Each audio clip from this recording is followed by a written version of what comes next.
Now, it isn't an easy topic at all, is it, Adele? And I want you to speak to us about this amnesty, because I know that Gun Free SA have been particularly vocal about it.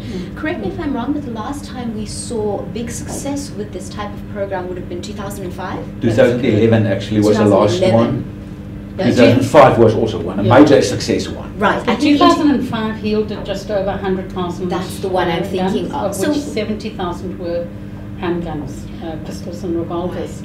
Right. And that's important because part of, maybe if I link the amnesty to one of the other sort of emerging areas of consensus, was the need for accurate record keeping and data.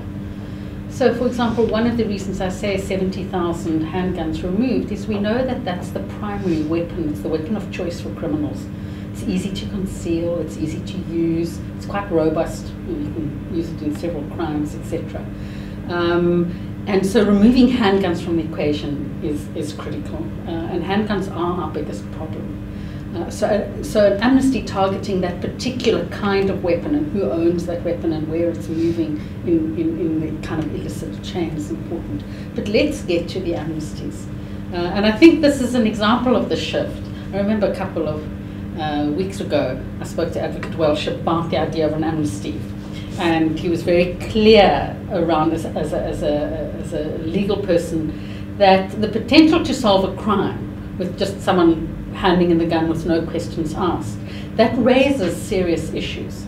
But we're beginning to see the shift of we're looking at international good practice, and Brazil is a very good example, and it's a great example for South Africa because they share similar sort of social and economic features to our country.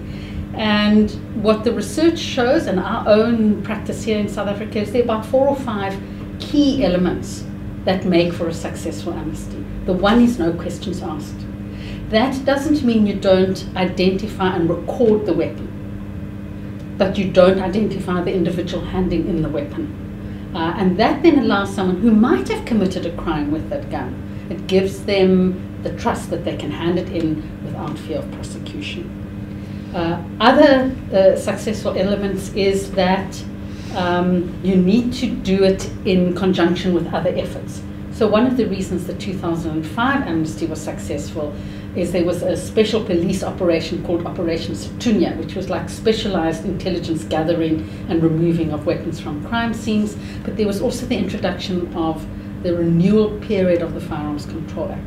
In Brazil, what they did is that no questions asked, a neutral venue, not just cop stations, some kind of incentive, some cash incentive, the destruction of the weapon at the moment of hand-in. That's really important in South Africa because just now those weapons move out of SAP's 13 stores. That's what I want to ask you. Many of our readers and viewers, when we mentioned to them the idea of amnesty, said, but how can I be sure that my gun is not just going to be funneled into some back room? So that's what happened in Brazil. So they destroyed the weapon at the moment of hand-in. So cop is always present, but the details are recorded before the destruction. And then two or three other important things. One is around the conditions of the amnesty, which would be that you immediately have a big public destruction after the amnesty. So you demonstrate that those weapons are literally being removed and smelted. The second is follow-up police intelligence operations, so search and seizures or whatever. So that it's part of a kind of much broader strategy. Other things that have really worked well and which worked well in South Africa is a good communication strategy. And in Brazil in particular, it's interesting, they targeted women as a constituency of bringing your boyfriend's husband's son's guns, and it worked incredibly well. South Africa, we need to look at what are the conditions in our society. Would that kind of strategy work? It may not. So we've got lots of the elements of what works, and we now need to sit down and say which of these elements would work here, and we need to go for it. And there's the SAFA, Senzo Miyiwa Gun Control Campaign Advocate Norman Arendse. He made a suggestion that the amnesty started on the 9th of July, which is International Gun Destruction Day. It's a UN thing. So there's a target.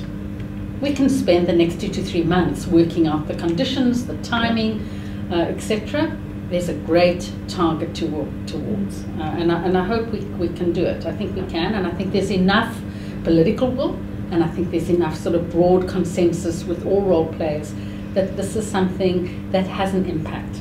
But it's not the only solution, it's one. Yeah.